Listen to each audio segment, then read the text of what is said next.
என்னை துன்பப்படுத்தினாருங்கிற ஒரு வார்த்தையை தான் பதிவு செஞ்சார் ஒழிய அவங்க வீட்டுக்கார அம்மா மாதிரி தூசிக்கெல்லாம் சொல்லலைங்க, மறுதளிக்கலாம் சொல்லலைங்க.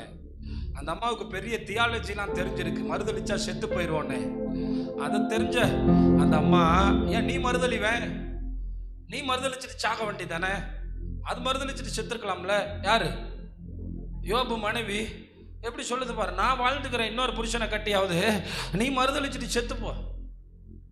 ஆனால் அந்த லாஜிக்கு அவர் கேட்குற மாதிரி இல்லை. அவர் சொன்னார், என் மீட்பர் உயிரோடு இருக்கிறார். அல்லேலூயா. கையை உயர்த்தி சொல்லுங்க, என் மீட்பர் உயிரோடு இருக்கிறார். சத்தமாக சொல்லுவீங்களா? கடைசி நாளில் பூமியின் மேல் நிற்பார் என்று அறிந்திருக்கிறேன், என்று அறிந்திருக்கிறேன். ஆமாம், பக்கத்தில் காலை பார்த்து சொல்லுங்க, உங்கள் கடைசி நாளில் வந்து நிற்பார். தெரியுமா? ஒவ்வொருத்தவனுடைய கடைசி நேரத்தில் எவன் வரமாட்டான், கர்த்தர் வருவார். அல்லேலூயா, அல்லேலூயா. இதுதான் நம்பிக்கை. நிற்பார், நிற்பார். அடுத்த வசனத்தை பாருங்க. இந்த என் தோல் முதலானவை அழுகி போன பின்பு எழுதியிருக்காங்க பாருங்க. இதெல்லாம் எடுத்து மோசேக்கா ஸ்தோத்திரம். ஆண்டவரே, மோசே யோபுவை பார்த்தாரா? தெரியாது. ஆனால் ஆவியானவர் இருக்கார்ல.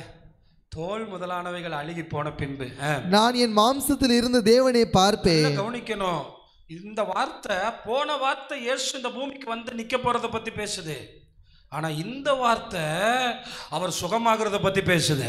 இது நல்லா புரிஞ்சுக்கிறணும். போன வார்த்தை தீர்க்க தரிசன வார்த்தை, இந்த வார்த்தை படுக்கையிலிருந்து எழும்பி நடக்கிற வார்த்தை. இந்த கண்ணில் பார்ப்பேங்கிறாரு. அப்ப கடைசியா உயிர்த்தெழுதல்ல எழும்பி நியாயாசனத்துக்கு முன்னாடி நிற்கும் போது பார்க்கறது ஃபர்ஸ்ட் வார்த்தை. இப்ப என் வாழ்க்கையில பார்ப்பேன்னு சொல்றாரு. என் வாழ்க்கையில நான் பார்ப்பேங்கிறாரு. என் மாம்சத்துல நான் பார்ப்பேன். இந்த படுக்கையை மாற்றுவார், இந்த படுக்கையை அவர் மாற்றுவார். ஆமா, இந்த நிலைமை அவர் மாற்றுவார். ஆமா, இந்த நிந்தை அவர் மாற்றுவார், இந்த கண்ணீர் அவர் மாற்றுவார். 27ஆம் வசனத்தில் சொல்லுது, நானே பார்ப்பேன், அந்நிய கண்களை அல்ல, என் கண்களே அவரை காணும். கவனிங்க, இவ்வளவு சொன்னாலும் அவருக்கு அந்த வியாதி அவரை என்ன பண்ணுதான்? சோர்வு பண்ணுதான். இது ரியாலிட்டி அழகா வேதம் நமக்கு காட்டுது. அப்போ நான் எப்பயுமே சோர்வை மட்டுமே பேசுகிறேன் 100%. ஆனால் யோபு அப்படி பேசலையே. இடையில விசுவாசம் வந்திருக்கே. அந்த விசுவாசத்தை கர்த்தர் கனப்படுத்துறாரு, அந்த விசுவாசத்தை கர்த்தர் கனப்படுத்துறாரு. நிறைய பேர் எப்பயுமே தோல்வி, 100% தோல்வி, 100% பிசாஸ், 100%. ஆனால் இங்கே அவர் இப்படி பேச, நான் எல்லாத்தையும் எடுத்து காண்பிக்கணும்னா நிறைய காண்பிக்கலாம். ஆனால் நீங்கள் என்ன பேசுகிறீங்க? நிந்தையின் நடுவில் விசுவாசத்தை பேசுகிறவங்க எத்தனை பேர்? அலைகளின் நடுவில் விசுவாசத்தை பேசுகிறவர்கள் எத்தனை பேர்? எதிர்ப்புகளின் நடுவில் யாரும் நிறைவானவர்களாக இல்லை, அவர் நம்மை நிறைவாக்குகிறார். இந்த பூமியில் இருக்கிற வரை குறைவுகள் உண்டு. அம்பானியும் வேலை பார்த்துட்டு தான் இருக்கார், இந்தியாவோட நம்பர் 1 பணக்காரர். அவர் தான் அதிக நேரம் வேலை பார்க்குறாரா இந்தியர்களே. காலையிலே கார் எடுத்துக்கொண்டு வேலைக்கு போனால், ஆஃபீஸுக்கு போனால் இரவு தான் வீட்டுக்கு வருவாராம். வீட்டுக்கு மாடியில் ஹெலிபேடு நிற்கிறது. ஹெலிபேட் வழியாக நேரே மும்பை ஏர்போர்ட்டுக்கு போகிறார்.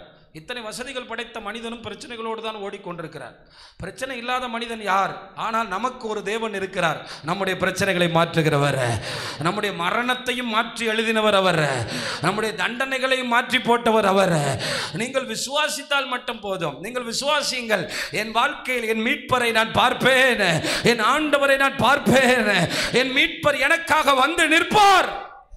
இந்த சரீரம் அழுகி போய் ஒன்றும் இல்லாமல் போனால நிறைய பேர் சொல்லுவாங்க, இந்த படுத்த படுக்கையில் இருக்கிறவங்கள திருப்பி போட்டால் புழுவாக கொட்டுமா, திரும்ப சுத்தம் பண்ணிட்டு திரும்ப அவங்கள க்ளீன் பண்ணி போடுவாங்க. அப்படிப்பட்டவர்களையும் எழுப்பி விடுகிற ஒரு ஆண்டவர் நீ நான் ஆராதிக்கிறவர். அல்லேலூயா. ஆஸ்பத்திரியில் வேலை பார்க்குறவங்களுக்கெல்லாம் அது பார்த்து சாதாரணமாக இருக்கும்.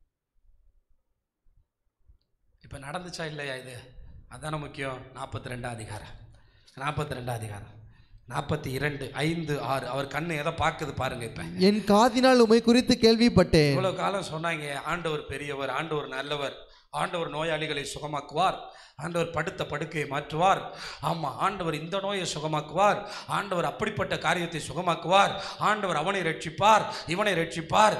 எத்தனையோ வருஷமா காதுல கேட்டேன். எத்தனை பேர் விரும்புறீங்க காதுல கேட்டதெல்லாம் கண்ணில் பார்க்கணும்? அல்லேலூயா. ஆமா, பவுலும் சீலாவும் துதிச்ச போது ஒரு சிறைச்சாலை குடும்பத்தை ரட்சிப்பார் என்றால் என் குடும்பத்தை அவர் ரட்சிப்பார். காது காதில் கேட்டதை கண்ணில் பார்க்கணும்.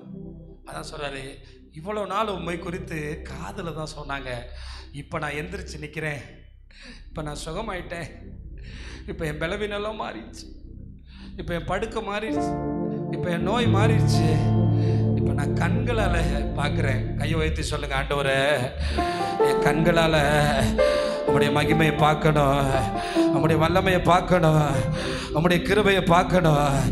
அல்லேலூயா. ஆமா, என் சந்தேகத்தை மாத்துங்க ஆண்டவரே.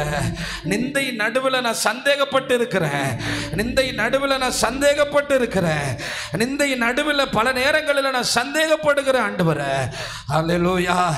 6ஆம் வசனத்தில் பாருங்க, ஒரு மனஸ்தாபம் வருது, வாசிங்க. ஆகையால் நான் என்னை அருவருத்து தன்னைத்தானே இப்ப சுகமான பின்னாடி இப்படி பேசிட்டோமே ஆண்டவரே. சுகமான பின்னாடி சொல்றாரு, ஆண்டவர் என்னை துன்பப்படுத்திட்டாருன்னு சொல்லிட்டேனே, நான் சொல்லிட்டேனே. தன்னைத்தானே அருவருக்கிறாராம். அதாங்க நீதிமான்கள், அதான் பரிசுத்தவான்கள். தங்களுடைய பாவத்தை நீதியாக்க மாட்டாங்க, தங்களுடைய குறைகளை கூட அப்படியே வருத்தப்படுறாங்க. நான் இப்படி பேசிட்டேனே, அதனால எங்க உட்கார்றாரா? தூளிலும் சாம்பலிலும் இருந்து மனஸ்தாபப்படுகிறேன் என்றான். நீங்க ஆண்டவரை குறித்து தப்பா பேசுனீங்களா? பவுல் மாதிரி பேசுனீங்களா? ரோமர் 8 மாதிரி இல்ல தப்பா பேசுனீங்களா? ஆனா அப்படிப்பட்ட யோபு சில வார்த்தைகளை பேசும்போது ஏன் தெரியுமா ஆண்டவர் பெருசா எடுத்துக்கல? பிரச்சனை அவ்வளோ பெருசுங்க, வியாதி அவ்வளோ பெருசுங்க, நெருக்கம் அவ்வளோ பெருசுங்க, அவருக்கு ஏற்பட்ட பாதிப்பு அவ்வளோ பெருசுங்க. இப்போ கையை உயர்த்தி சொல்லுங்க, நிந்தனையின் நடுவில் விசுவாசத்தை தாரு ஆண்டவரே, எனக்கு விசுவாசத்தை தாரு ஆண்டவரே, எனக்கு விசுவாசத்தை தாரு ஆண்டவரே.